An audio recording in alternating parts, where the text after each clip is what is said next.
esse debate com Filhas de Lavadeira, da Edileuza Penha de Souza. Então, vou apresentar aqui, primeiramente, a Edileuza. Edileuza é professora, documentarista e pesquisadora, pós-doutora em comunicação e doutora em...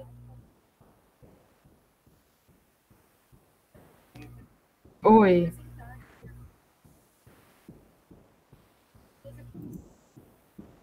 Sem som? Vou voltar, então.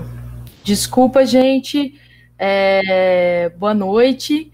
Eu sou Lívia Cabreira, estou aqui no quadrinho da Nina Tedesco, que seria a mediadora da sessão hoje.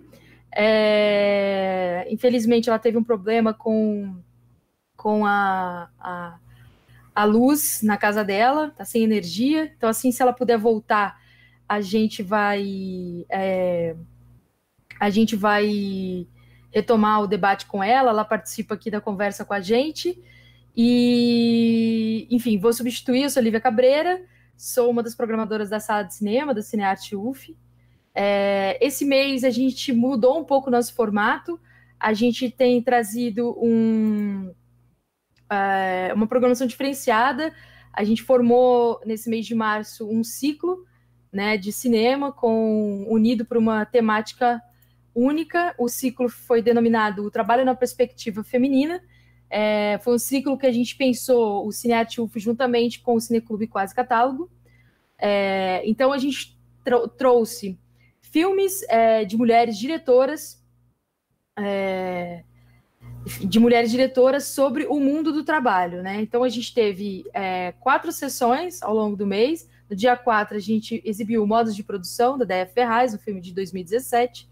No dia 11/3, o Asas, da Larissa Sheptico, de 1968. E no dia 18/3, o Pela Janela, da Caroline Leone, que está aqui presente com a gente para conversar. E hoje, a gente encerrando esse ciclo, Filhas de Lavadeira, o filme da Edileuza Penha de Souza, também aqui presente hoje com a gente. E, para encerrar esse ciclo, a gente vai iniciar essa conversa com a Caroline e com a Edileuza.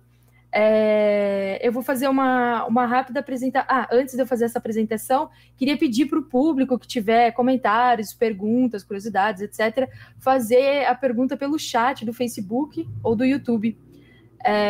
Então, vou apresentar a Edileuza. Edileuza é professora, documentarista e pesquisadora, pós-doutora em comunicação e educação, pós-doutora em comunicação e doutora em educação pela UNB.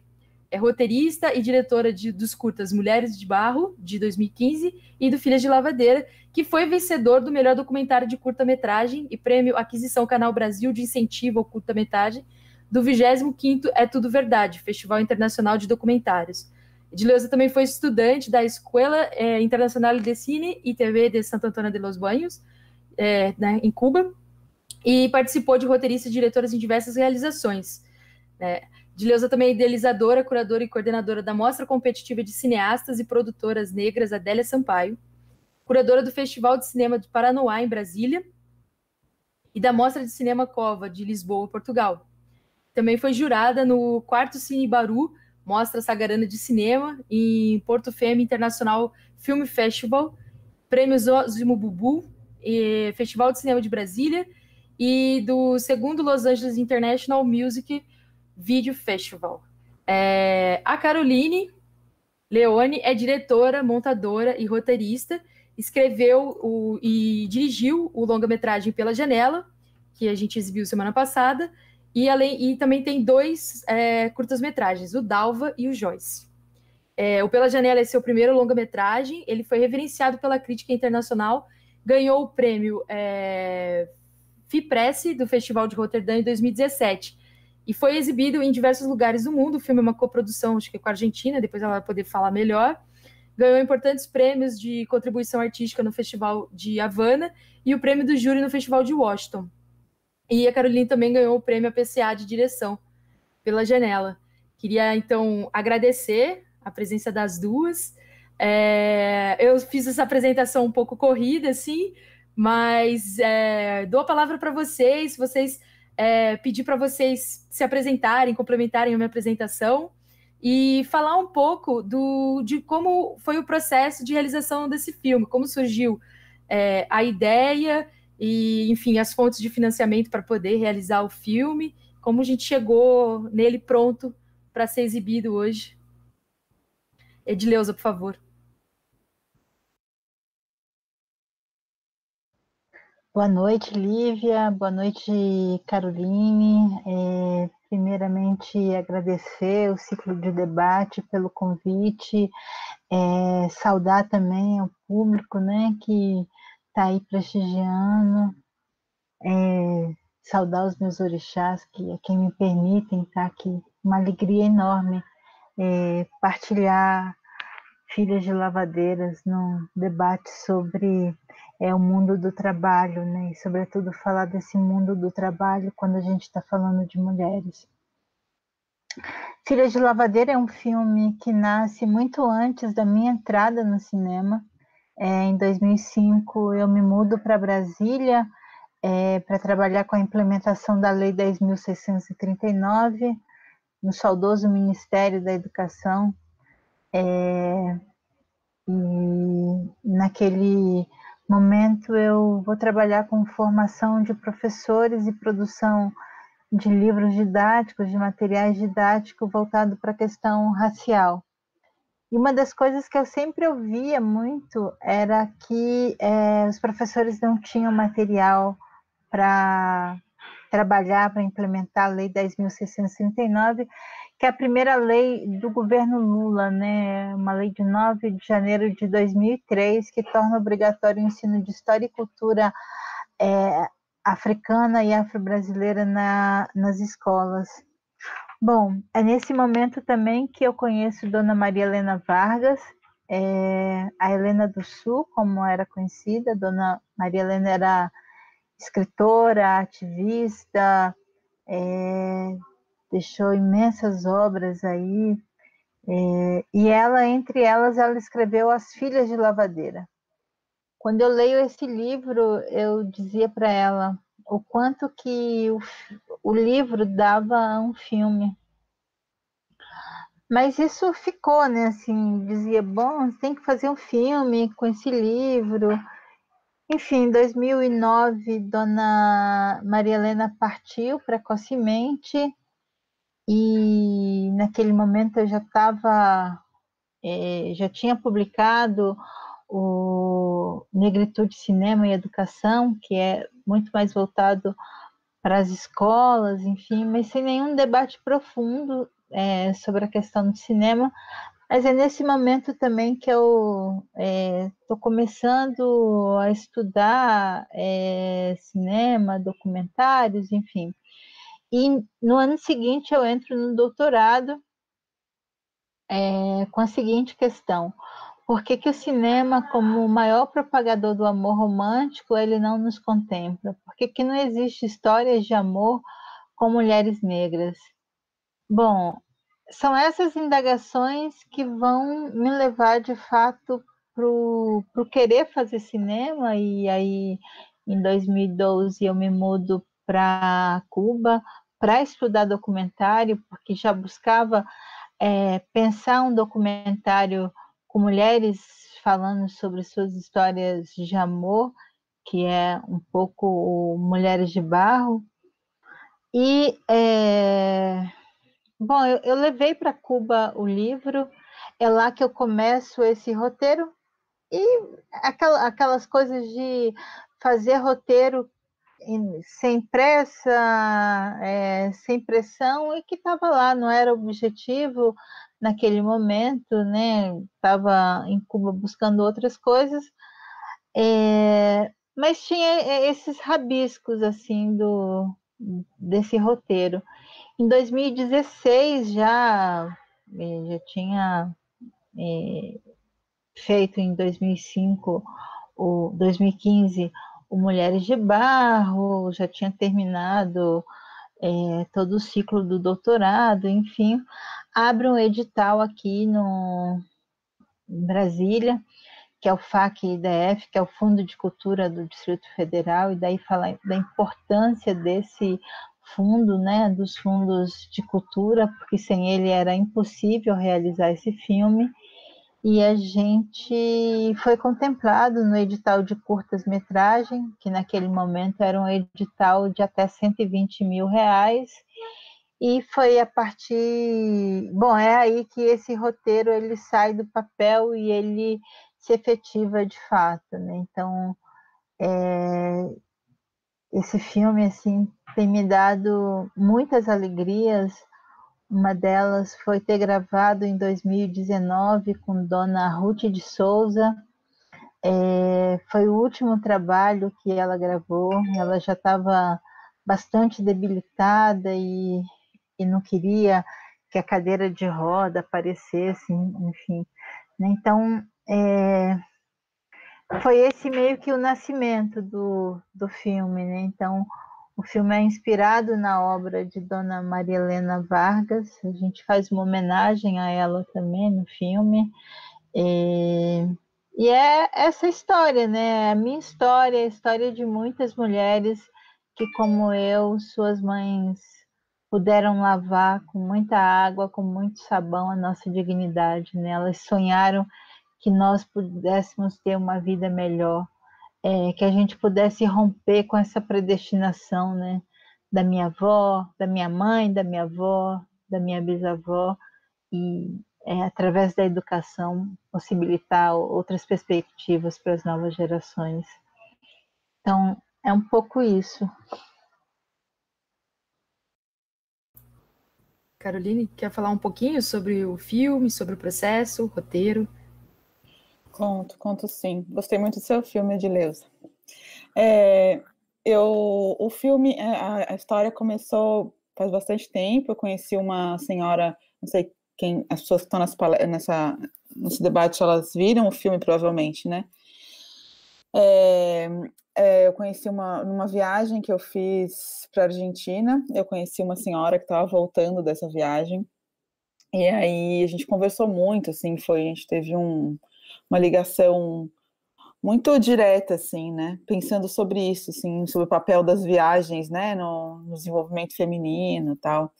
Era uma coisa que eu viajava muito sozinha e, de repente, encontrar uma senhora com quase 70 anos fazendo uma viagem daquele tamanho sozinha pela primeira vez, né, por conta do trabalho do marido, né, elas não estavam fazendo uma viagem de turismo, sim, totalmente, né?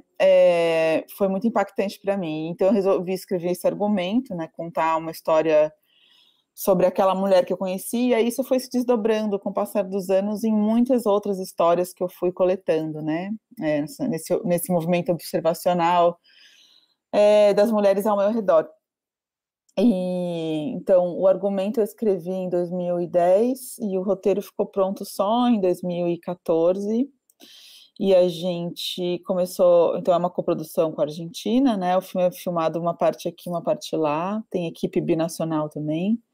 Então a gente, na época que tinham todos os editais abertos, uma parte do dinheiro veio dos editais brasileiros e uma parte do dinheiro veio dos editais argentinos. Eu ganhei prêmios importantes para desenvolvimento de roteiro, né? Que me permitiram fazer a viagem do filme algumas vezes.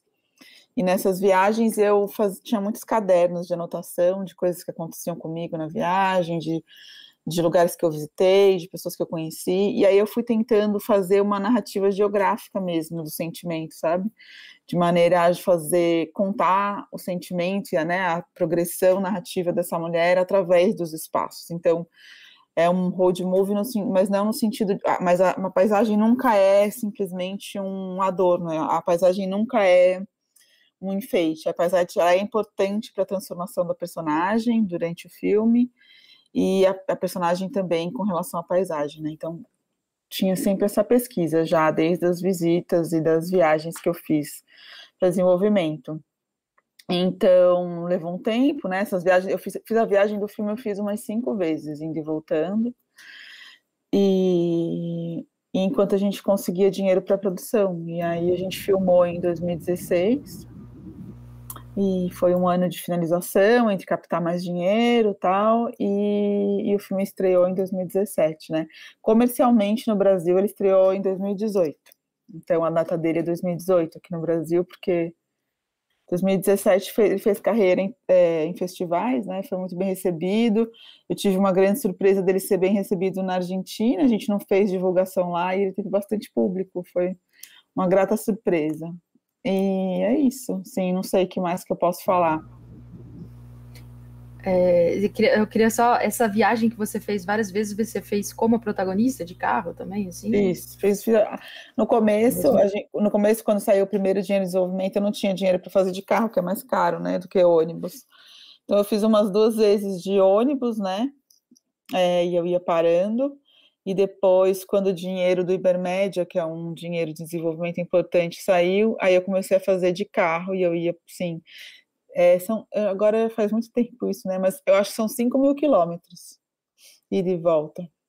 E é isso, assim, para mim foi muito importante, assim, me apropriar desse trajeto e conseguir escrever uma narrativa geográfica mesmo de sentimento, sabe? Porque é uma jornada empática, né? E é isso, usar o ambiente como elemento dramático, né? E não como um enfeite. Saindo da onde, Carolina? Sai de São Paulo. É a história de uma mulher que ela trabalha numa fábrica de reatores de luz, né, de lâmpada, há 30 anos, e ela perde o emprego, ela é demitida e ela entra numa depressão muito profunda, e o irmão dela é motorista de uma família de argentinos que tinha pedido para ele levar o carro da família para Buenos Aires, que a filha estaria voltando, né? E aí tudo acontece ao mesmo tempo e o irmão fica com medo de deixar a irmã em casa e decide levar ela com ele. Então ela vai super apática no começo, né? E aí pouco a pouco vai se estabelecendo uma relação entre eles, entre ela e o mundo, e entre ela e ela mesma, né? Até chegar em Buenos Aires, quando ela fica sozinha lá, porque o irmão vai trabalhar, né? E aí ela fica sozinha nesse ambiente, né? Uma mulher de 65 anos, que nunca saiu de São Paulo, que trabalhou a vida inteira e dedicou a vida inteira dela para a fábrica. Aí, já que a gente está nesse... Veja, você vai gostar. Eu vou te mandar também, vou pedir um link lá na distribuidora e te mando. Já que a gente está nesse assunto, né? Queria que vocês pudessem falar um pouco assim dessa importância do trabalho, né? Tendo duas protagonistas, né? Duas não, mas porque no caso da Edileuza são várias. A protagonista sendo uma mulher, assim, essa questão da importância do trabalho, né? Se vocês pudessem falar, são duas perspectivas bem diferentes, o filme da Edileuza e da Caroline. Mas se pudessem falar um pouco sobre isso. Bom, meu filme ele é sobre trabalho, né? Sobre relações de trabalho no mundo, né? Tanto as relações de trabalho do irmão, né? Que você vê ele trabalhando durante a viagem, né? Mas principalmente sobre a relação de trabalho dela, né? Que é isso, né? Ela de repente ser descartada desse ambiente que ela se dedicou a vida inteira e da qual ela sentia que fazia parte, né? Eu sempre senti que, eu não sei, eu sinto muita falta de ver o trabalho representado nos filmes, de uma maneira em geral, assim, de você muitas vezes não saber a que as pessoas se dedicam, né, e da onde vem, porque eu acho que porque o trabalho ele é um motor muito grande de questões, né? Questões humanas, sociais, de sofrimento e de como a pessoa se enxerga, né? Então, eu sempre quis falar sobre isso, sobre essa mulher que dedicou a vida ao trabalho, né? Que ela era no que ela produzia, né? Então, e a gente sempre fala do impacto da demissão nos homens. Se você vê nos filmes, a gente sempre fala como a demissão impacta os homens, né? E isso é uma coisa que eu pensei há pouco tempo, eu não tinha me ligado, como tinham poucos filmes que falavam do impacto da demissão nas mulheres, né? Tanto da demissão, por exemplo, após maternidade, né? Isso é uma coisa que não tem também, e demissão após muitos anos, né, de dedicação a um trabalho, né? Então, ela é uma mulher que conquistou uma vida de sobrevivência com aquele trabalho na fábrica, né? Uma vida em que ela se sentia útil e pertencente a algum espaço social, precário, mas ao mesmo tempo era muito valoroso para ela, e é isso, ele fala sobre como que a gente, tirando esse pilar, a gente tira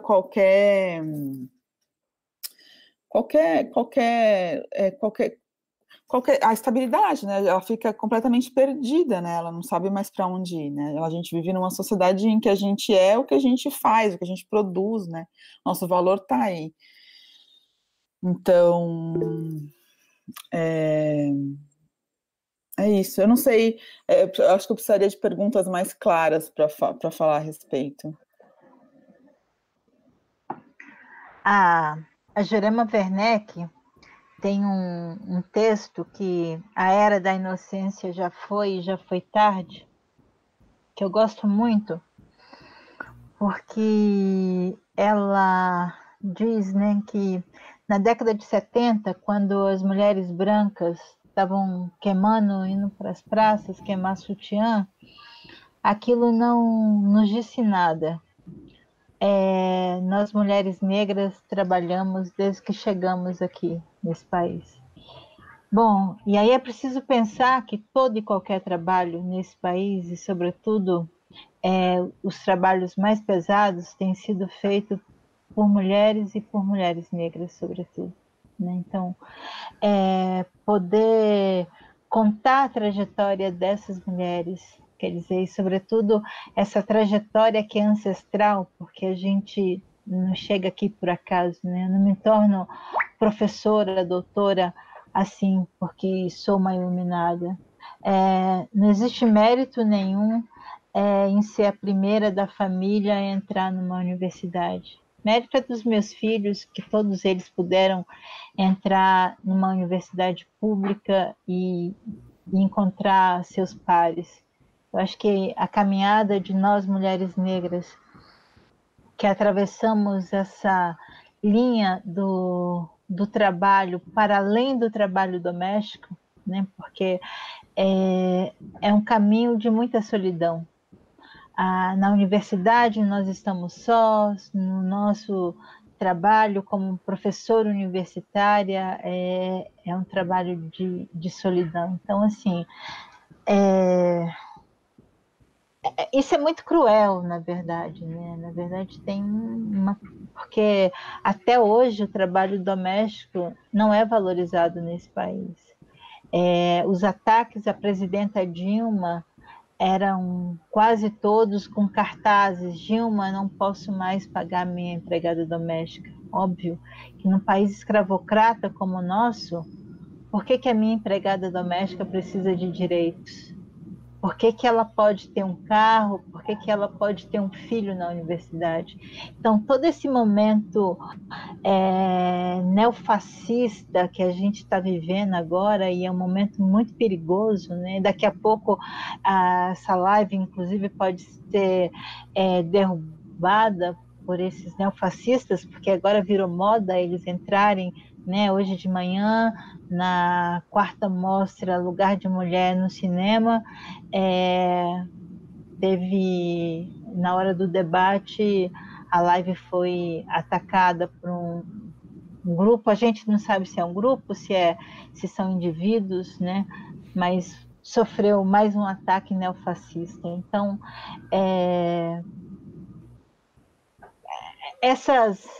esse golpe vem também no momento em que a gente começa a alcançar outros espaços em relação ao trabalho, né? A morte do menino Miguel no ano passado é o retrato disso, assim, do quanto que o trabalho doméstico nesse país é cruel. O famigerado quarto de empregada só existe aqui no Brasil, né? Eu digo que no apartamento onde eu moro, se fosse alguém dormir no quarto de empregada, tinha que dormir num gancho, porque não cabe uma cama. Né? Então, assim, e são sempre espaços sem ventilação, enfim. É essa cara de um país escravocrata. Então, falar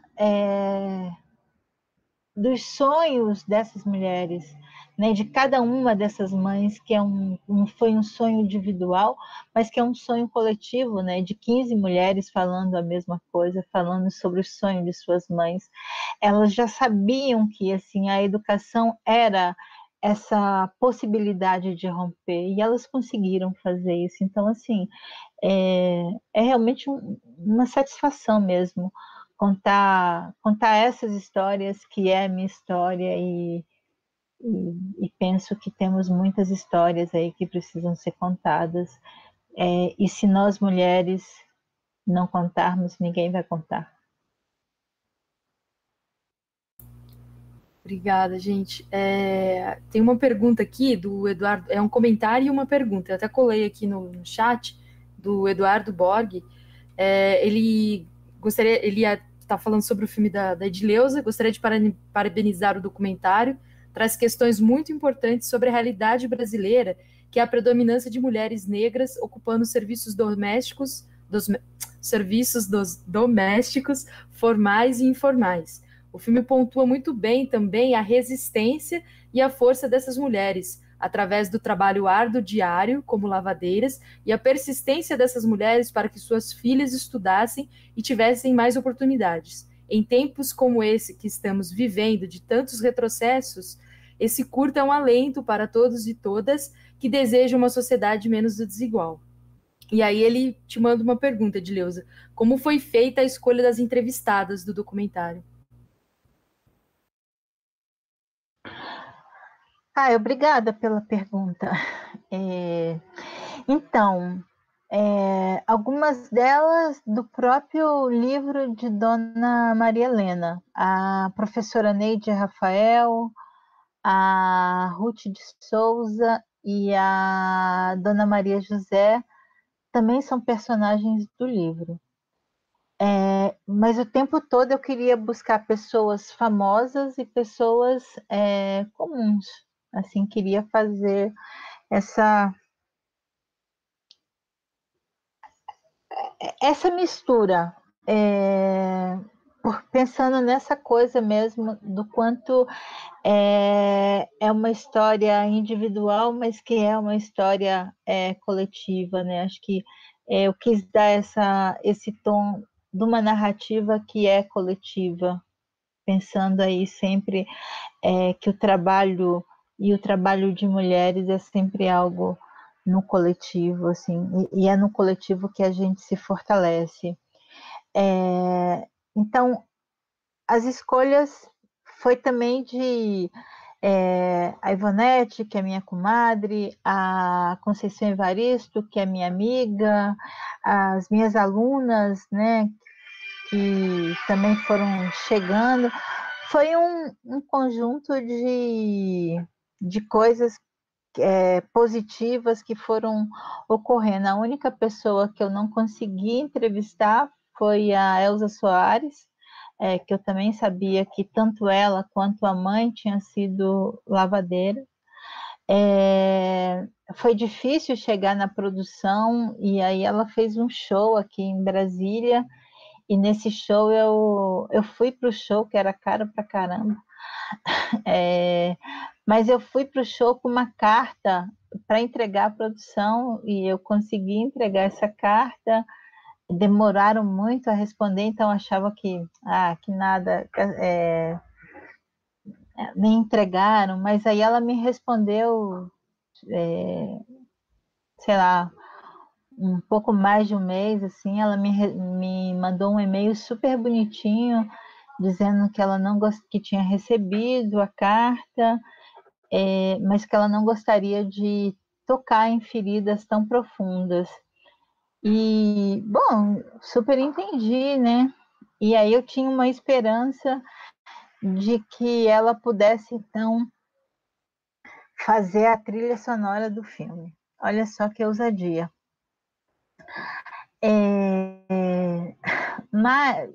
E aí é nesse momento também que eu conheço o Marcelo Café e encomendo a música, e foi muito engraçado, porque ele ele veio, trouxe uma música que é da Isolda, que é a história de uma empregada doméstica. Eu falei, tá, a música é linda, mas eu queria algo original, quero uma coisa para o filme.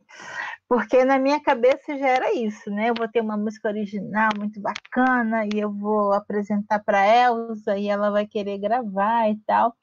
E o Marcelo convida a Laila Jorge para compor com ele e já me manda uma música pronta, assim. E quando eu ouvi a voz da Laila, eu falei, Elza Soares dançou, vai ser vai ser a Laila, que tem uma voz super bonita, assim. E aí foi isso, foi um conjunto de coisas do universo conspirando a favor. Eu acho que sempre repito isso, que cinema é arte do coletivo, ninguém faz filme sozinho, então, assim, ter encontrado pessoas certas no meu caminho, assim, é que possibilitou esse resultado, né? Esse resultado que eu fico muito feliz mesmo quando o filme ficou pronto, né? Que aí o filme deixa de ser da gente e passa a ser do mundo. Foi um pouco isso, as escolhas. Eu estava aqui, vocês estavam respondendo, e eu estava pensando, tem um momento no filme da Caroline que, assim, é bem rápido, mas acho que é muito significativo, que é quando a personagem da Magali Biff fala que ela ficou cuidando da mãe, né? Eu não lembro exatamente, não está tão claro na minha, talvez, né, puder falar um pouco sobre esse momento que ela fala, né? Eu acho que ela não é uma personagem que não casou, que fica ali né, naquela casa, e ela fala: o meu irmão casou, estava casado, tinha filhos pequenos, né? E eu fiquei em casa cuidando da mamãe, né?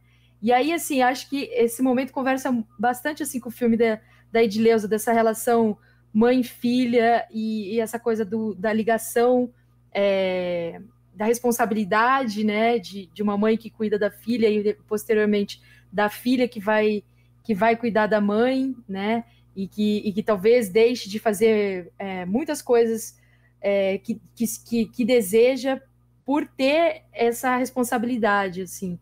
E aí não sei se a Caroline quiser falar um pouco dessa cena melhor para o público, e acho que dá um diálogo bacana, assim, com essa questão, né? Eu acho que no viés do filme da Edileuza, com certeza é diferente, porque claramente tem uma questão racial, né?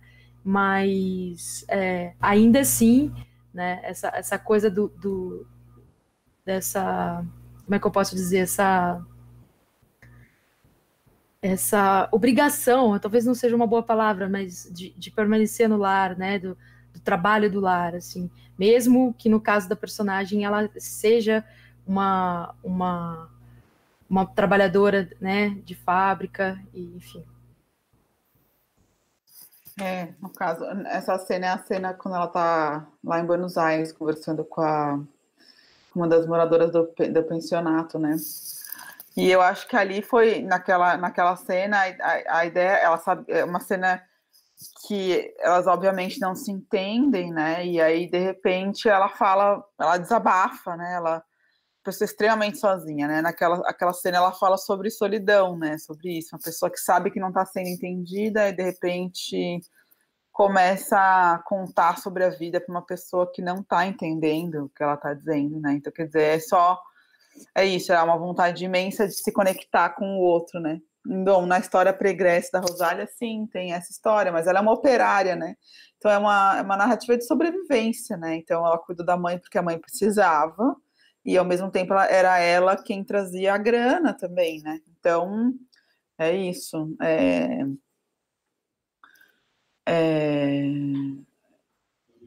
Mas quem depois cuida da velhice, os dois moram juntos, né? Ela mora com o irmão, né? Então, eu não sei como é que... Mas na vida... E ela que fica, desculpa, Edileuza, mas ela que fica ali com o trabalho do lar, né? O irmão chega, a janta tá pronta, ela tá lavando a roupa do irmão, né? Mas o irmão, ele participa, né? Bom, não tanto, né? Mas sim. Não, eu só queria lembrar que na vida real quem cuida são as mulheres, né? Quem fica são as mulheres, quem cuida são as mulheres, assim. Se a gente pensar as histórias próximas de nós, quem cuida são sempre as mulheres.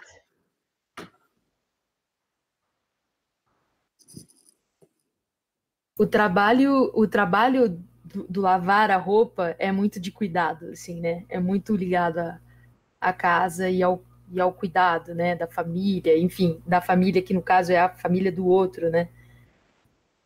Do branco. Mas eu tô falando das relações, eu tô falando das relações familiares, assim.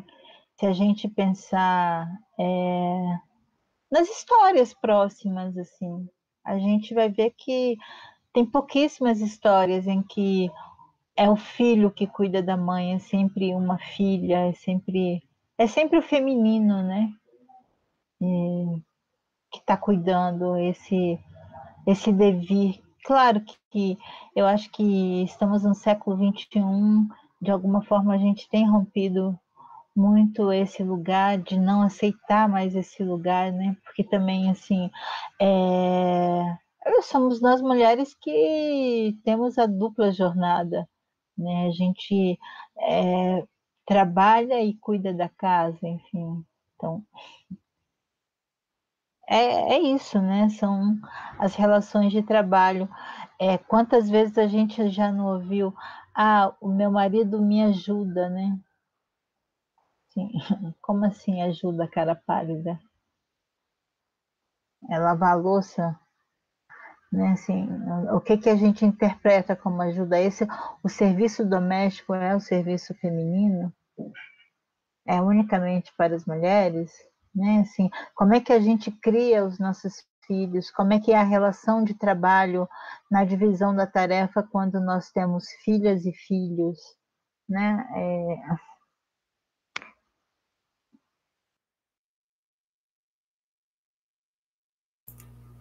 Tem mais algumas perguntas. Tem um comentário aqui da Vera. Vera trabalha com a gente lá no Centro de Artes. Ela assistiu todos os filmes do ciclo, então ela mandou um comentário para as duas aqui. De Leusa, o seu filme é uma poesia tocante. E o seu filme, Caroline, é maravilhoso. O Desabrochar é fantástico. Parabéns. E a Vivian Maluzar, ela parabeniza o trabalho e pergunta quais as referências para a realização dos filmes, de ambos os filmes. E se vocês puderem também comentar como que foi a recepção dos filmes, falar um pouco da circulação nos festivais, puder falar um pouco mais sobre isso. Quer começar, Caroline? Referência em que sentido, assim? Acho que é referência estética mesmo, assim. Não tinha muito. Não tinha muito, assim. Eu tenho um trabalho que eu desenvolvo que é desde os curtas, que é essa linguagem de câmera na mão, assim, da câmera ser um personagem, da câmera ser um personagem que testemunha, né? Então, uma câmera que entra, uma câmera que faz parte da narrativa empática, assim, né? Uma câmera testemunha. Então, isso era uma das principais norteadores, assim, do comportamento de câmera, né? Enfim, eu também trabalhei com uma linguagem que ela tem áreas documentais, mas ela é totalmente ficcional. A gente não usou não atores, né? São todos atores, são todas cenas ficcionais, né? Ensaiadas e tudo, mas ele tem um aspecto documental, vamos dizer assim, né? Então, mas assim, referências diretas não tinham. E a recepção dos festivais foi muito, muito legal, assim. Lá fora, o filme é visto com muito... As pessoas se identificam muito, principalmente as pessoas na faixa etária da Rosália, né? Mas, surpreendentemente, os jovens também, porque eu acho que tem questões, que são questões relativas ao trabalho, e como o trabalho, ele fecha as portas muitas possibilidades de felicidade ou de vidas que a gente gostaria de viver e que a gente não consegue porque a gente tem que ganhar e pagar as contas e sobreviver e tal. E também questões de entender qual é o sentido da gente estar aqui, né? Qual que é por que a gente está e para onde a gente vai, né? Então, isso também... E aí é uma coisa que me surpreendeu muito, né? Como também o jovem se interessou e gostou e foi tocado pelo filme. Tanto homens quanto mulheres, né? Lá fora, nos festivais internacionais, o que eu percebi é que o público falava muito sobre a questão da morte, da proximidade com a morte mesmo, né? Essa era a questão principal. Aqui no Brasil, a gente está mais próximo dessa coisa da precariedade mesmo, né? Da condição da velhice no Brasil, né? De quais são as possibilidades de sustento. Então, essa era a preocupação, né? Essa era a coisa que mais tocava quem assistia lá. Então, tiveram essas diferenças, mas sempre foi muito bem recebido, né? Ele ganhou prêmios importantes em todos os lugares que ele foi.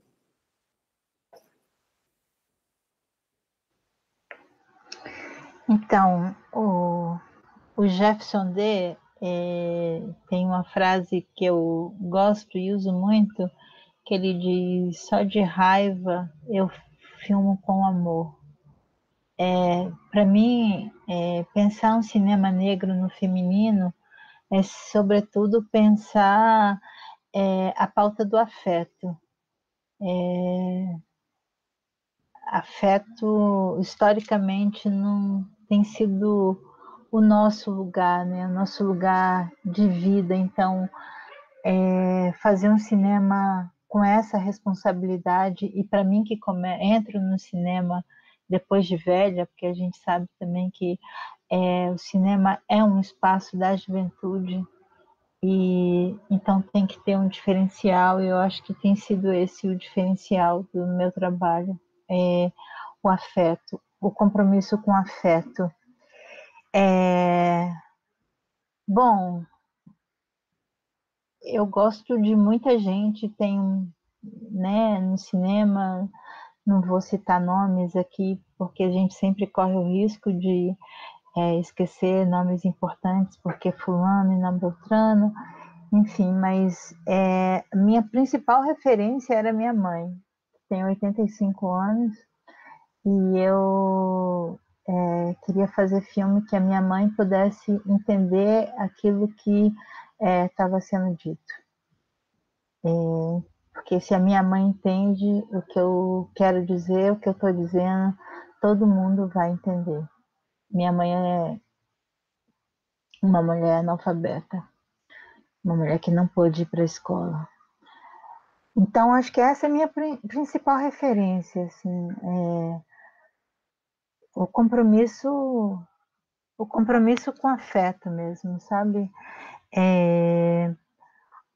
O filme tem, né, passado por muitos festivais, ter ganhado o prêmio do Canal Brasil e o prêmio do É Tudo Verdade, que é o principal festival de documentário da América Latina. Foi uma surpresa,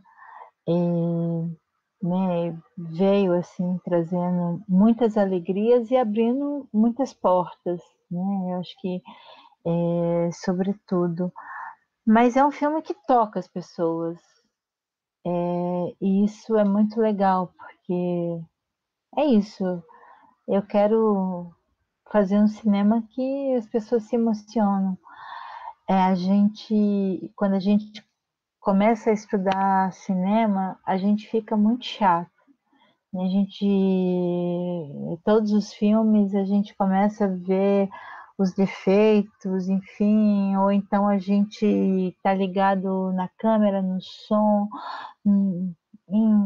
Eu não quero perder esse encantamento, sabe? Eu acho que, tenho certeza, a técnica, ela é fundamental, é ela que nos possibilita um filme de qualidade, mas cinema tem que emocionar. E é isso, né? Assim, eu quero chorar sempre.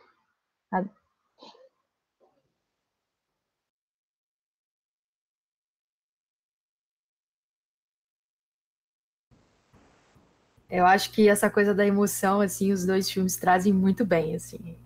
Os dois são muito...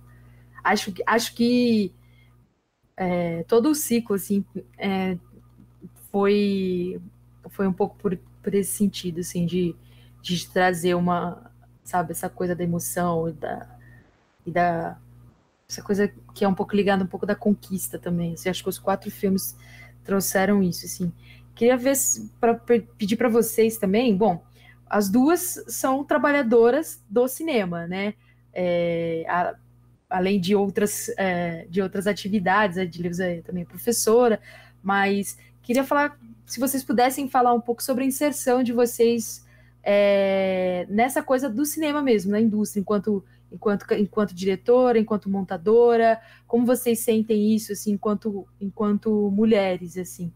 E aí, já, depois eu faço outro gancho. Bom, eu digo sempre que, assim, eu percebi o machismo mais claramente na minha vida depois que eu comecei a trabalhar. Até aí eu achava que eu tinha a possibilidade de ser igual a qualquer pessoa, assim. Eu não achei que fosse ter uma grande diferença, mas bastou um mês como estagiária e aí a gente já descobre a verdade do mundo patriarcal, né? Eu fiz faculdade de cinema e aí depois é isso, eu comecei a trabalhar em produtoras, né, como estagiária. E sim, é um baque muito forte quando você percebe que você não tem o mesmo valor do que o seu parceiro homem que exerce a mesma função. E como esse mundo do dinheiro, né? Então, assim, aqui a gente ainda tem alguma felicidade de os editais serem anônimos, né? Uma boa parte, né? Então, a gente consegue ter uma distribuição um pouquinho mais igualitária, vamos dizer, né? A pessoa tem que ter acesso de qualquer maneira, mas eu acho que é um pouquinho menos grave a parte do cinema autoral do que o trabalho mesmo, né? Então, é isso. Tem tanto uma coisa de achar que a gente não consegue lidar com grandes orçamentos, a dificuldade em entregar responsabilidade para as mulheres, a dificuldade em perceber que as mulheres podem fazer qualquer tipo de filme, né? Ação, terror, que o gênero não define essa capacidade de contar história, e a dificuldade de entender o quanto as diferenças são positivas, né? Em todos os sentidos, né? E quanto mais diverso fosse, mais rico seria. Então, na minha trajetória é isso, assim, é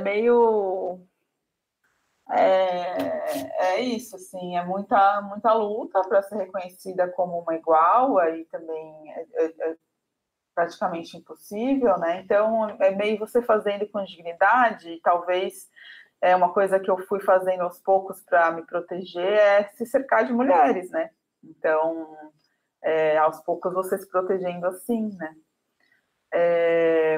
Minha trajetória eu trabalhava com montagem já durante a faculdade, eu fiz uma faculdade particular de cinema e eu trabalhava na faculdade para ter a bolsa da faculdade, né? Eu fiz a FAP aqui em São Paulo, e então eu trabalhava como montadora na FAP, eu era assistente de montagem.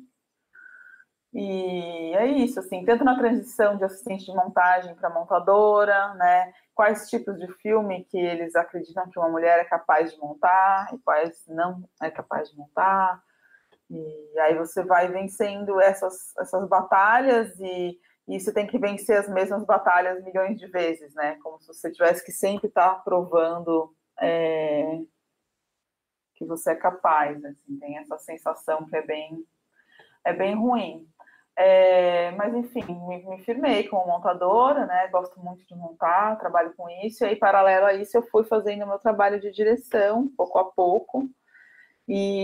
Mas é isso, assim, as portas estão bem menos abertas para a gente, né? Mesmo agora, mesmo em 2021, assim, eu sinto isso diariamente em reuniões, em projetos, né? Que tipo de projetos que chegam na sua mão e que chegam na mão de companheiros de trabalho, homens com menos possibilidade que você e tal.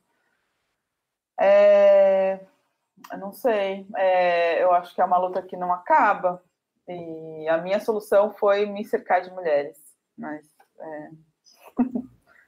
por enquanto eu tenho feito assim. Você acha que isso também impactou no tempo que você, vamos dizer assim, que você levou para dirigir seu primeiro longa-metragem, que é longa-metragem de ficção, né? Que é o filme... Não, acho que não impactou isso. Acho que a dificuldade de dirigir o primeiro longa é a dificuldade de dirigir o primeiro longa. Ainda mais que naquela época os editais eram anônimos, assim, as granas. Mas um longa como o meu, que ganhou os prêmios que ganhou e teve o público que teve, se eu fosse um diretor homem, com certeza eu teria aparecido para mim projetos, por exemplo, de direção muito diferentes dos que apareceram, sabe? Você vê homens que tiveram primeiros filmes com carreiras muito inferiores ao meu, tendo portas abertas comercialmente para dirigir, muito mais facilmente do que eu, né? Mesmo eu tendo dirigido coisas importantes depois do Pela Janela, é isso que é o impacto de viver de direção, né? Você poder dirigir série, você poder dirigir programas, você poder dirigir coisas assim, né? Mas não, eu acho que para filmar o longa não, os dinheiros foram todos os dinheiros que a gente foi captando nos editais públicos, né? É isso. Eu quero discordar de você, Carolina. Discorda, fala. Okay. Os editais não são anônimos. Bom, os editais não são anônimos. E aí, quando o GEMA, né, que é o grupo da Universidade Estadual do Rio de Janeiro, começa a fazer a pesquisa desde os anos 2000, que a Ancine acampa a pesquisa em 2016, mostrando que no Brasil os filmes financiados com dinheiro público são para homens brancos, e mostra lá 70 e pouco, quase 80% de quem recebe o financiamento são homens brancos, que menos de 9% são mulheres, que apenas 2% são pretos, e até aquele momento nenhuma mulher negra. Os editais mostram que eles não são anônimos. Mas você não acha que é diante do produtor que não escolhe para colocar? Não. Eu estou falando dos editais públicos. O governo brasileiro. É claro que hoje a gente nem governo tem, né? Primeiro ataque que esse moço fez foi acabar com o Ministério da Cultura e, em seguida, acabar com a Ancine. Né? Assim, tem uma política de extermínio na cultura e na história desse país, né? Que está posta nesse lugar. Mas dizer que editais públicos, os editais no Brasil, os editais para culturas eram editais anônimos, desculpa, mas me parece ingenuidade. Porque tem muita coisa maravilhosa no cinema brasileiro, mas a gente sabe que tem muita porcaria financiada com dinheiro público. E não é à toa que a gente tem apenas 9% de mulheres, somente 2% de homens pretos e 0% de mulheres negras recebendo esse dinheiro. E no momento em que começa a ter o levante, que começa a ter denúncia, que a Ancine é obrigada, né, forçada pela APAN, Associação dos Profissionais do Audiovisual Negro, pelas entidades de mulheres, da necessidade de se fazer editais com cotas, o que a gente tem é isso aí. O Ministério Público, no ano passado, intimou esse moço que está no governo a explicar por que a Ancine desde 2019 somente financiou um filme. Não temos resposta. E parece que a gente nem vai ter, sabe? Porque os editais continuam sendo encerrados. Não vamos esquecer que o fechamento dos editais foi em cima de uma série aqui de Brasília, o Afronte, né?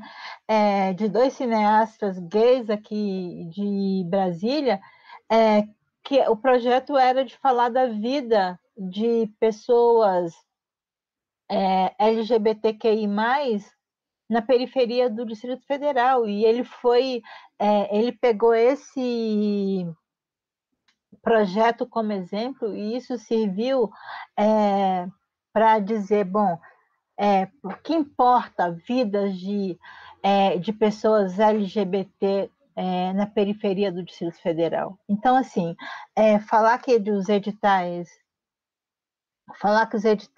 nesse país são anônimos, desculpa, mas não é possível, assim, me parece, isso, né? De vez em quando, eu sempre trago a questão da Vivi, por exemplo, né? Que agora a nossa primeira mulher negra que recebeu financiamento de R$1 milhão através das cotas, né? Para fazer um longa-metragem.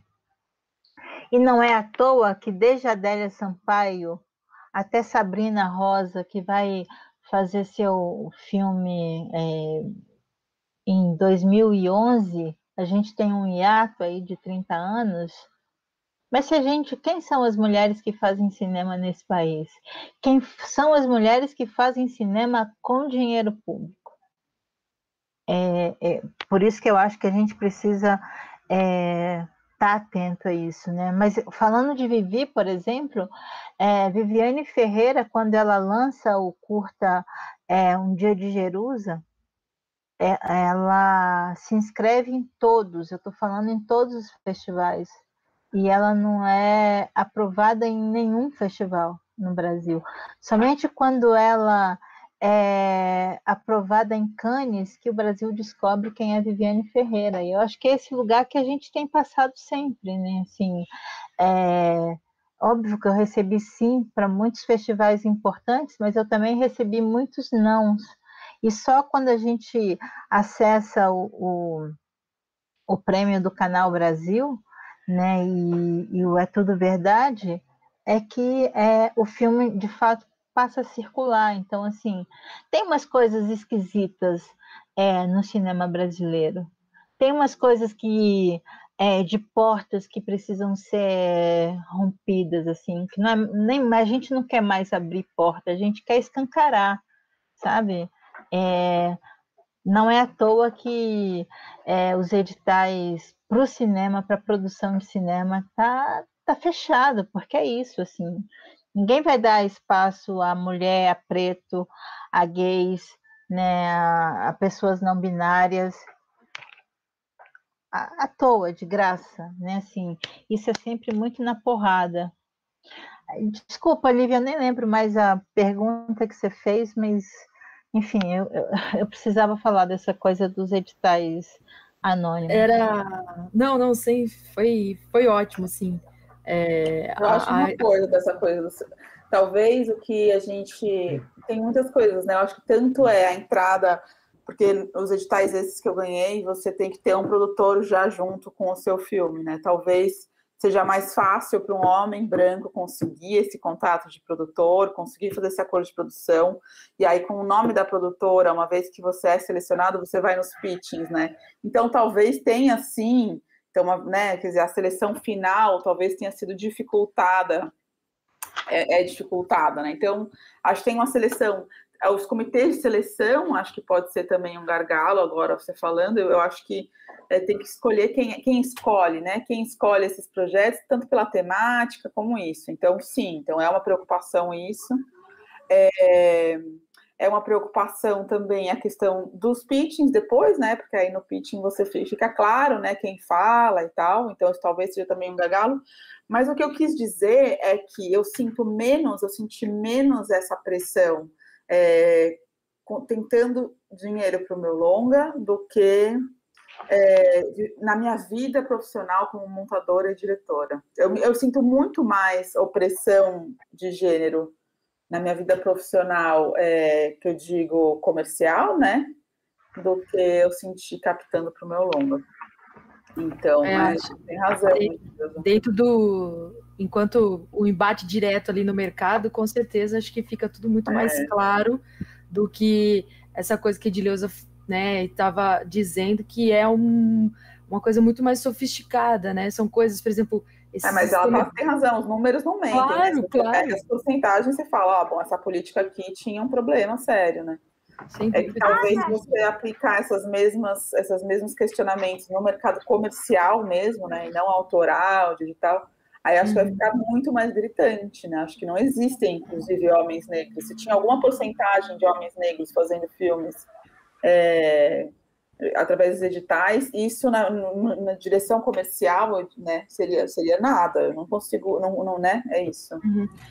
Esse sistema de pontuação da Ancine, por exemplo, né, ele já diz muito, né, porque como que você, a diretora é a Edileuza não tem longa-metragem, vai ser o primeiro dela, então, por sua vez, a pontuação dela não, entendeu? Já ali, né, por isso que eu digo que é talvez uma coisa muito mais sofisticada mesmo, assim, né, assim, não é aquele embate direto que você, enquanto uma pessoa que está ali no mercado, né, na indústria, né, cinematográfica diretamente lida, mas que com certeza, é isso que a Edileuza falou, assim, os números realmente não mentem, assim, né.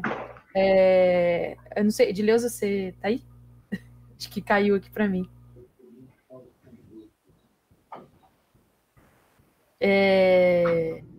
A ponte que eu...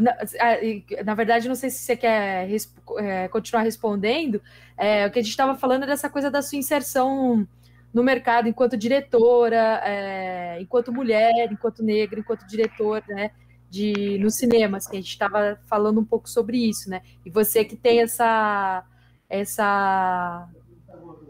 como é que fala? Essa carreira que também não é só no cinema, né? Você também é uma educadora. Então, se você pudesse falar nisso, e aí, já que falamos da Adélia, né? O que eu queria era a ponte que eu queria fazer era justamente essa. Se você pudesse falar sobre essa coisa da redescoberta da Adélia, né? Que você é uma pioneira nos estudos de diretoras negras, né? No Brasil. Enfim, como foi esse processo? Se você pudesse falar um pouco essa articulação do seu trabalho teórico e do seu trabalho prático. Bom,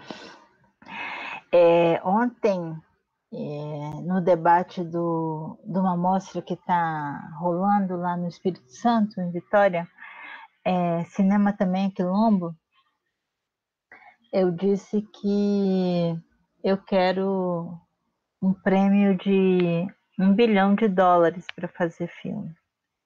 E eu estou falando isso para o universo porque sei que o universo sempre conspira a nosso favor, né? Então, tenho falado aí diariamente ao universo que eu quero $1 bilhão para fazer um filme. Então, na verdade, o que me leva para o cinema é exatamente a teoria, né? Em 2006 eu lanço o primeiro volume da coleção Negritude, Cinema e Educação, e é uma coleção de 3 livros que tinha exatamente... Buscava esse lugar de trazer filmes com protagonistas negros e de como esse livro poderia ser usado em sala de aula. A minha vida inteira eu trabalhei na educação básica, né? Entro como professora no ensino superior em 2006, somente em 2007, que é quando eu ingresso na Universidade de Brasília. Mas antes disso eu sempre trabalhei na educação básica e sempre usei o audiovisual como instrumento didático. No doutorado é que eu começo a ter essa necessidade de contar outras histórias e é isso que me leva para a produção. Então, para fazer cinema. Tem uma coisa, claro, se a gente pensar, por exemplo, na universidade, qual é o número de professoras negras que a gente tem? É insignificante. Se vocês duas pensarem na trajetória, nas suas formações, vão ver que ao longo de toda as suas formações tiveram pouquíssimas ou nenhuma professora negra na trajetória. Então, assim, tá dentro desse lugar já te traz várias barreiras, assim, dentro do próprio departamento de tentar convencer os seus colegas de trabalho que o seu trabalho não é militância. Aliás, eu costumo dizer assim, o que não é militância, né? Porque todo mundo dentro da universidade cai para aquele lugar onde milita, onde se sente mais confortável. E aí, enquanto pesquisadora, quando você vai falar dos seus, você é taxada como militante. E é taxada como militante de uma forma pejorativa. E daí eu já entro dizendo eu sou uma militante negra, porque se eu não falar dos meus e das minhas, ninguém vai falar. Na tese de doutorado, eu concluo a tese muito angustiada, porque eu olho para o meu trabalho e vejo que é um trabalho que não tem mulheres, né? Eu faço um capítulo sobre a história do cinema negro no Brasil e vou me dando conta que cadê as mulheres? E é exatamente nesse lugar de cadê as mulheres que eu vou buscar e encontro a Adélia produzindo na década de 70. E é impressionante o apagamento dessa mulher, assim, o primeiro roteiro de Adélia é de 1974, uma outra cineasta, uma cineasta branca, mas que também é totalmente apagada da história do cinema brasileiro, ou da história do cinema brasileiro feito por mulheres, que é a Vanja Eurico. Né? Ela aparece muito mais como atriz do que diretora, e, enfim. Então, o Brasil tem esse lugar do apagamento, né? E eu descubro a Adélia, hoje ela tem 76 anos, mas quando ela estava prestes a completar 70 anos. E isso deu acho que esses últimos 6 anos deu uma reviravolta na vida dela, né? Hoje mesmo, à tarde, eu e a Ceissa Ferreira fizemos uma entrevista com ela e, assim, é uma mulher que produz pra caramba, né? Que está isolada por conta da pandemia, mas, assim, com vários roteiros, ela tem uma produção incrível, imagina, em 1984, fazer o primeiro filme lésbico da América Latina, um filme que só consegue audiência no Brasil porque vai para o cinema transvestido de um filme de pornô chanchada, e, enfim, né? E até bem pouco tempo, quem de nós conhecia Amor Maldito? Que está aí na ordem do dia, né? O Brasil é o país que mais mata pessoas LGBTQI+, né? Então, é um filme que fala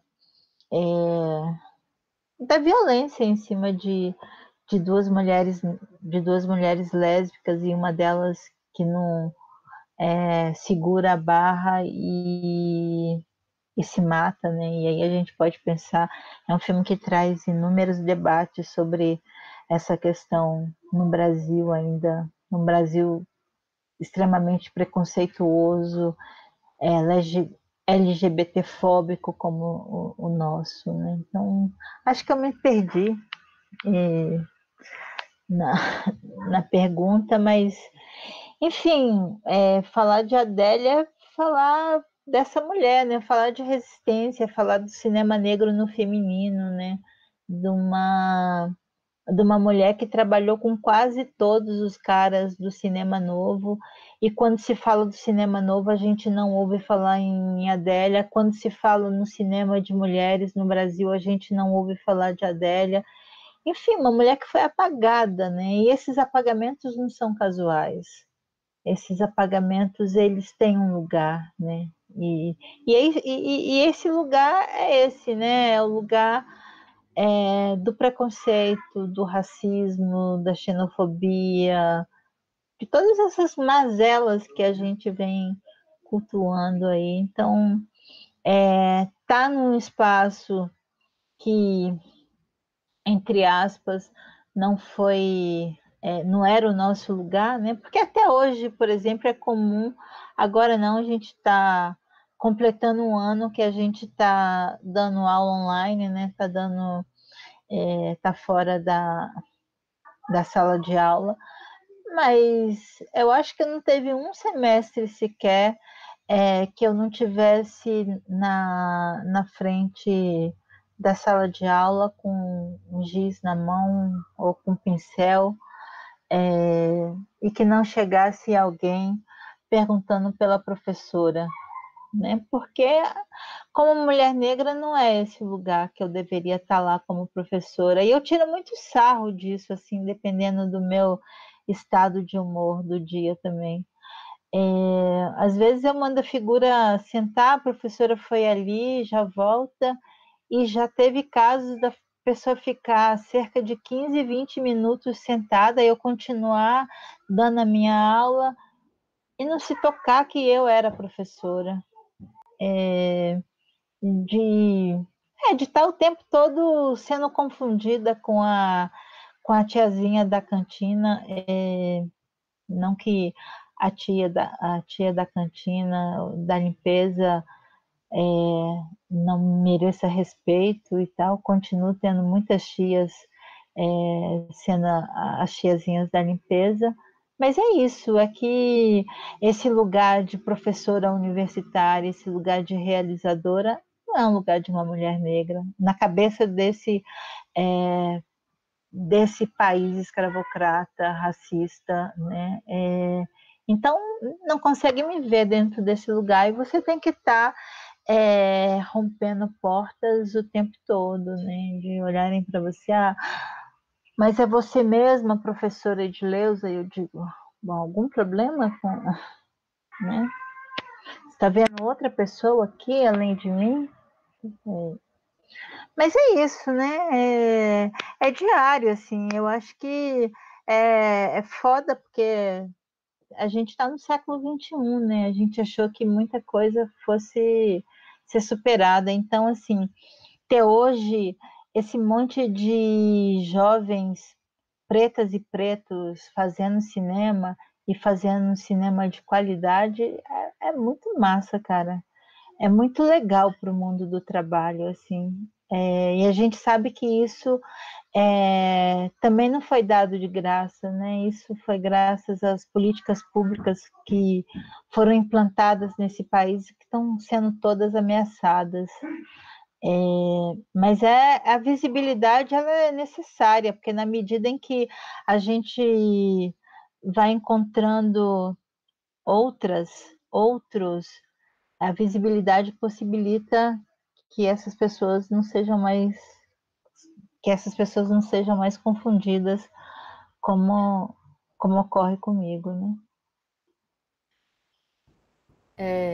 Acho que a gente já está um pouquinho mais de uma hora aqui conversando. Vou só fazer uma última pergunta que a Daniela já mandou há um tempinho ali. Ela escreveu aqui: boa noite. Eu gostaria que as diretoras comentassem um pouquinho mais sobre como os discursos foram construídos materialmente no filme. Fotografia, som, duas obras muito... Fotografia, som e figurino. Duas obras muito potentes, parabéns. Se vocês puderem falar. E aí, para a gente já ir para encerrar, queria que vocês falassem um pouquinho sobre projetos futuros, o que vocês estão trabalhando atualmente, se tem aí mais algum filme engatilhado aí, produzindo, ou ainda na fase de roteiro, mas pensando em produzir. Sei que a gente, Edileuza, já deixou bastante claro isso, né, que a gente vive um momento muito difícil com editais, assim, mas, enfim, a gente, quem é desse universo criativo, a gente sempre tem, né, um projetinho ali, ou outro ali, né, se vocês pudessem falar um pouquinho, responder a Daniela, por favor, e aí a gente já pode ir para finalizar. Da pergunta dela, todos os elementos eles foram pensados para ajudar a contar a história, né? Então, da fotografia eu já falei, né? A gente usou a câmera como se fosse um personagem a mais, ela é uma câmera que participa, que está sempre testemunhando a ação, né? Ela é uma câmera meio documental, então mesmo quando os planos são fixos, você sente a respiração de quem está operando a câmera, né? O figurino, eu pensei desde o começo em fazer um figurino que deixasse a personagem muito camaleônica, né? E isso fosse quebrado a partir do momento que ela ganha aquela blusa na rifa lá, numa das paradas. Então tem uma construção de figurino nela que é isso, ela tá sempre meio que se misturando com os ambientes, né? Então a gente não teve a gente teve um ambientador, né? Como a gente trabalhou com as locações reais dos ambientes, a gente mexeu muito pouco, né? Mas foram sempre escolhas muito, muito pensadas, né? Quais lugares que a gente filmaria, para aproveitar ao máximo a situação das próprias locações, né? Toda a ambientação que já estava pronta. Isso foi muito importante para sendo um filme, um road movie, com equipe pequena e tudo isso. Então, a partir das fotos de locação e dos enquadramentos que eu pensei em fazer em cada um dos lugares, a gente pensava quais as roupas que eu pensava serem importantes para ela, né? Então, sempre em tons baixos e sempre meio camaleônico, assim. Tem imagens que você percebe isso, e tem cenas que você percebe isso mais forte do que outras, né? Uma coisa que eu trabalhei muito, muito foi o som, né? Que é como usar os sons do cotidiano para falar sobre emoção, né? Então, é uma construção de som bem sutil, né? Que você percebe principalmente assistindo ao filme no cinema, mas talvez, dependendo da condição que você tem em casa, você também consiga. Mas a gente fez construções elípticas de sons que se repetem no decorrer do filme. Ele é muito minucioso de dirigir a atenção através do som também, né? É um trabalho de Foley bem longo, então, para dar alguns exemplos, por exemplo, a cena das cataratas, ela é uma cena que ela tem muito som de fogo, além do som da água, ela tem muito mais som de fogo do que de água. Tem muitas camadas diferentes de vento, isso na cena mais grandiosa do filme, né? Mas nas cenas menores, por exemplo, no bordado da Rosália, a gente fez um som de Foley, que é da linha entrando pelo placar de bordado, como se fosse um grande foco de atenção, né? Que é isso, fazer com que o som que você escute seja o som interno da personagem, né? Então, o trabalho de som ele foi bem forte no filme. Se você prestar atenção, você vai ver como os sons estão conduzindo o sentimento, né?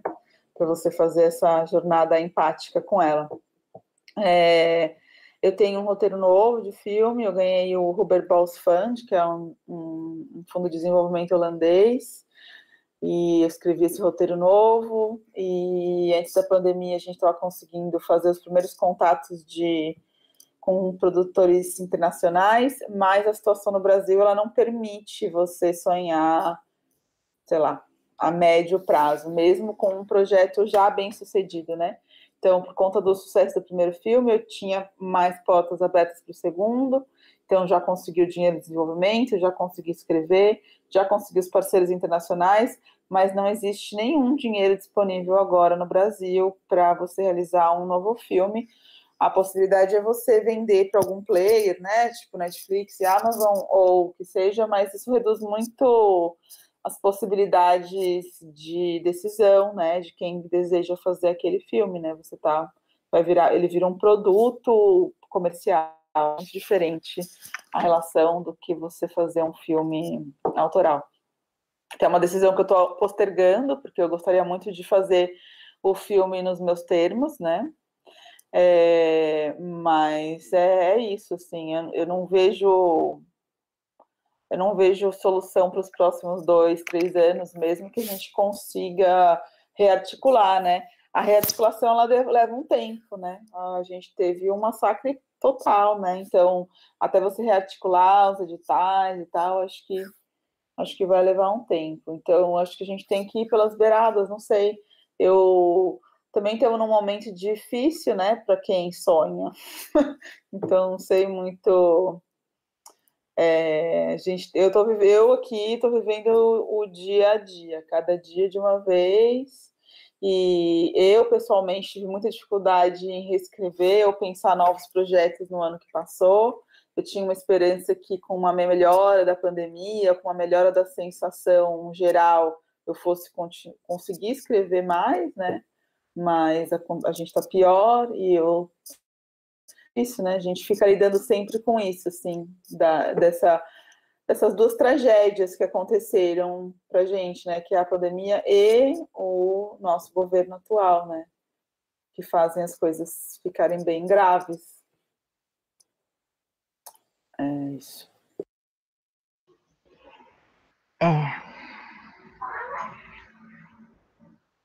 A pior pandemia é essa, né? Mais de 300 mil mortos. Enfim, mas como diz Thiago de Mello, faz escuro, mas eu canto. Né? E acho que são momentos como esse também que tem nos possibilitado, assim, eu acho que ficar em casa nesse momento e ter acesso a tantos festivais internacionais, mesmo nacionais, que antes seriam impossíveis, né, ter acesso a determinados filmes,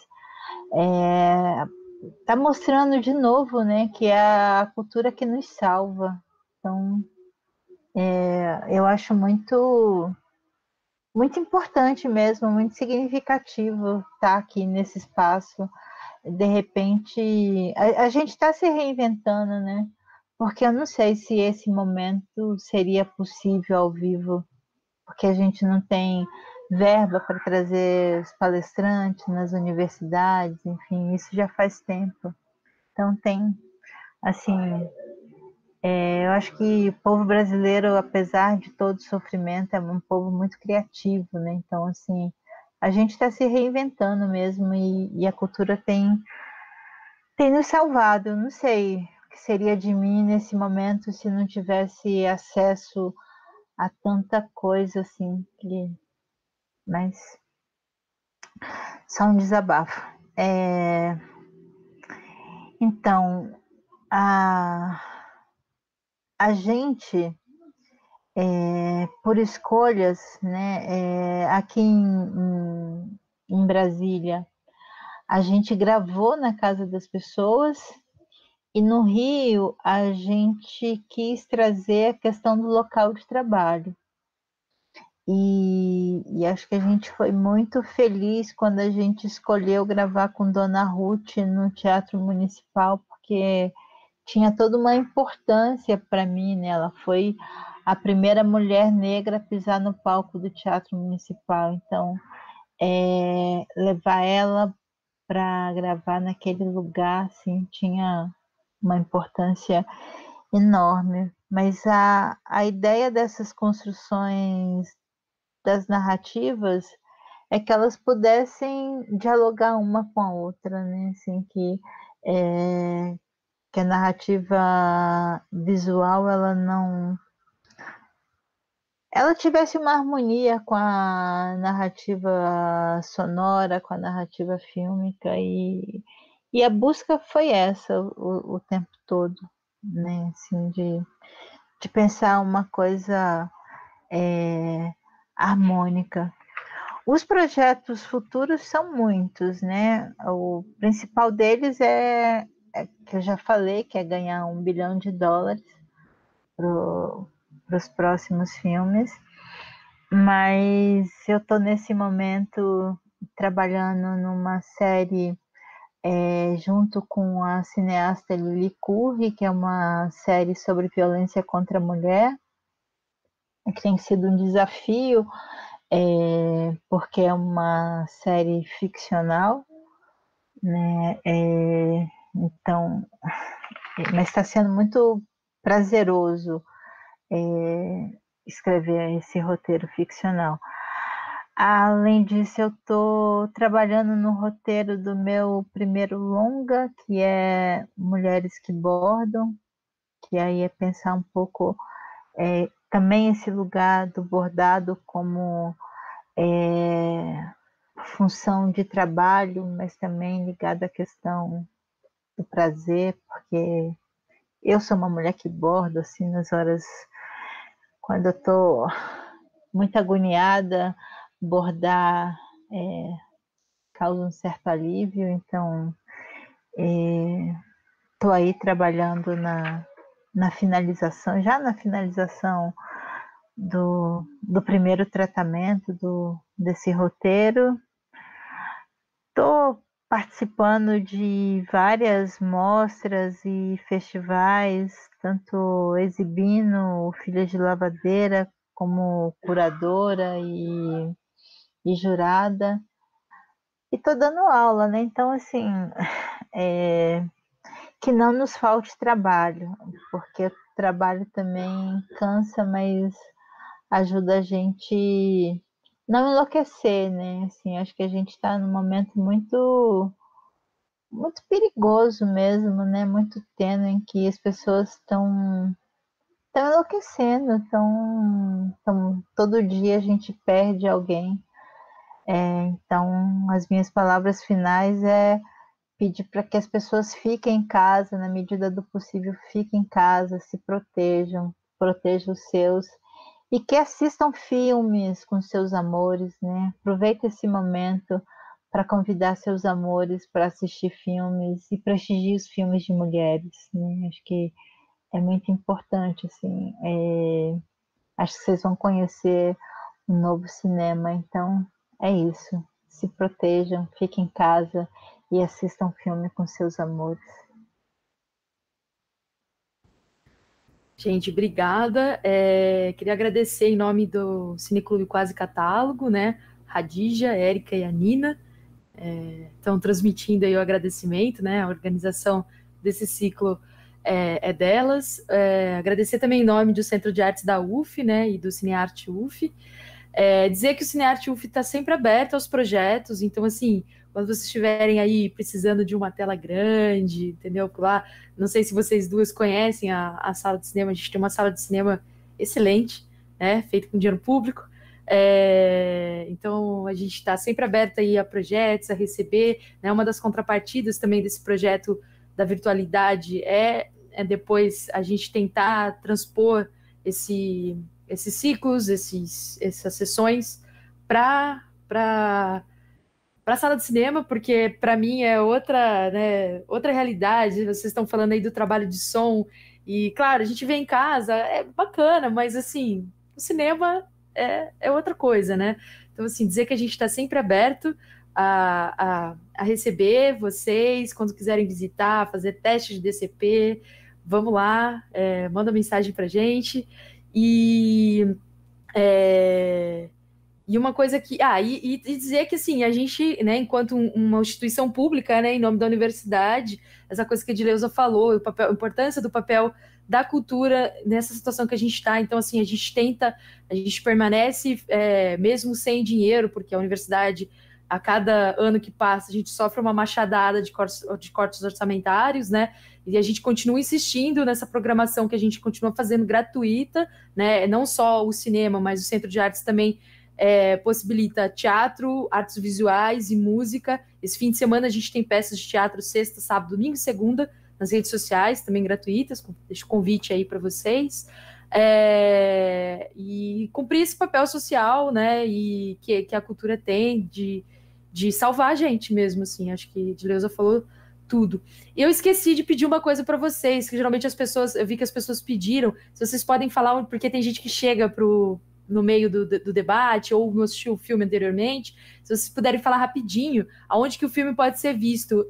Da Caroline tem essas plataformas de streaming, a Edileuza, se quiser deixar algum contato, alguma coisa, eu sei que o filme está rodando em muito festival, né? Até um festival que eu participei aqui em Araraquara, eu tô em Araraquara, no interior de São Paulo, e ele passou esses dias aqui, na Mostra Wallace. Então, se vocês estiverem aí, puder falar rapidinho, e desde já deixo o agradecimento mais uma vez. Então, o filme está na quarta mostra, na Mostra Convidadas, na quarta mostra Lugar de Mulher no Cinema, e está na mostra Cinema Também é Quilombo. Inclusive, na mostra Cinema Também é Quilombo, ele está aberto para votação, para o júri popular, então assistam e prestigiem. E foi uma alegria estar na Mostra Wallace, assim, foi super demais.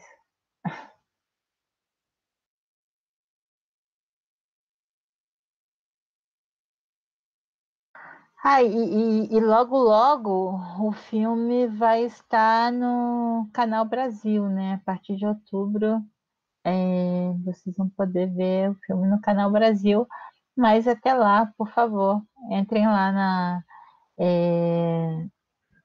Cinema Também é Quilombo e assistam e votem.